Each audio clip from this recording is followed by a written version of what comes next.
আমাদের এই আন্দামান ট্রিপের যাত্রাটি শুরু হয় আমার হোম টাউন বালুরঘাট থেকে। তো আমরা খুব সকাল সকাল প্রায় 5:30টার দিকে পৌঁছে গিয়েছিলাম বালুরঘাট স্টেশনে।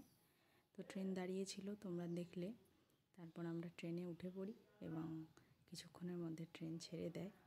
তো এই সকালে আমাদের বালুরঘাট স্টেশন লাগোয়া এই মনোরম পরিবেশ দেখতে দেখতে আমরা রওনা দিলাম আমাদের আন্দামান যাত্রার প্রথম ডেস্টিনেশন কলকাতা স্টেশনের উদ্দেশ্যে। বেশ কিছুক্ষণ যাত্রা করার পর আমরা এখন এসে পৌঁছেছি ফারাক্কা ব্রিজে। যতবারই এই ব্রিজের উপর দিয়ে সে ট্রেনে হোক বা বাসে যাই না কেন, সেই ছোটোবেলার মতো জানালার পাশে বসে এই নদীকে দেখতে বারবারই যেন ইচ্ছে করে। চলো আমাদের সাথে তোমরাও দেখে নাও এই ভাগীরথী নদীকে।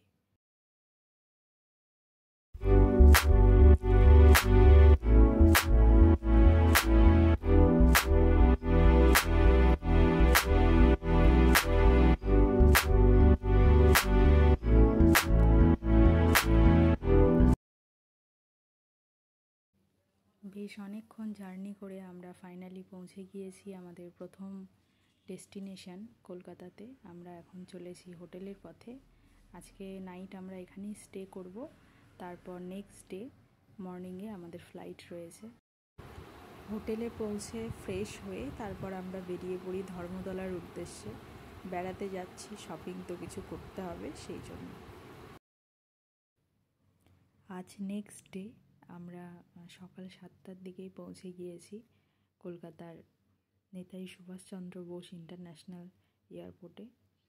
আজকে আমাদের ফ্লাইট 9টার দিকে সকাল। তো তাড়াতাড়ি পৌঁছে গিয়েছি যাতে সব প্রসিডিওর ঠিক করে মেনটেন করা হয়। তারপর বেশ খানিকক্ষণ সময় হাতে ছিল, তো এয়ারপোর্টের চারিদিকে সব ঘুরে ঘুরে দেখছি ভেতরে কোথায় কি রয়েছে, কেমন কি সব, কারণ ফার্স্ট টাইম আমার ফ্লাইটে যাত্রা করার। তো সেই জন্য বেশ কিছুক্ষণ ধরে এদিকে ওদিকে ঘোরাঘুরি করে তারপর আমরা আমাদের যে গেট নাম্বার ছিল সেখানে এসে ওয়েট করছিলাম। তারপর কিছুক্ষণ পরেই আমাদের অ্যানাউন্সমেন্ট হয় এবং এই তো তোমরা দেখতেই পাচ্ছ প্লেনে ওঠার জন্য আমরা রেডি। এটা ফার্স্ট টাইম ছিল, আগেই বলেছি, তো ভীষণ এক্সাইটেড অ্যাজ ওয়েল অ্যাজ নার্ভাসও ছিলাম। তো যাই হোক, আমাদের সময় হয়ে গিয়েছে, আমরা এখন ফ্লাইটে উঠব, তারপর আবার তোমাদের সঙ্গে দেখা হচ্ছে।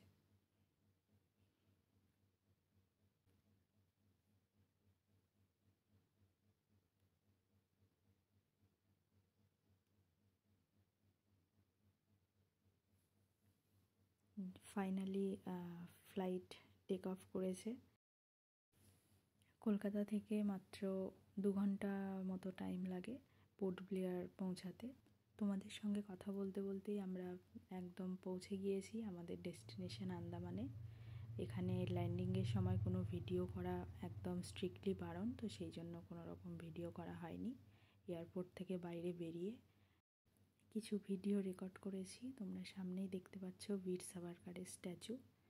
আর এই আন্দামানের এই পোর্ট ব্লেয়ারের এয়ারপোর্টটি সত্যিই খুব সুন্দর, স্ট্রাকচারটা অনেকটা বাদুড়ের পাখনার মতো, আর সামনে থেকে এবং ভেতরেও অসম্ভব সুন্দর।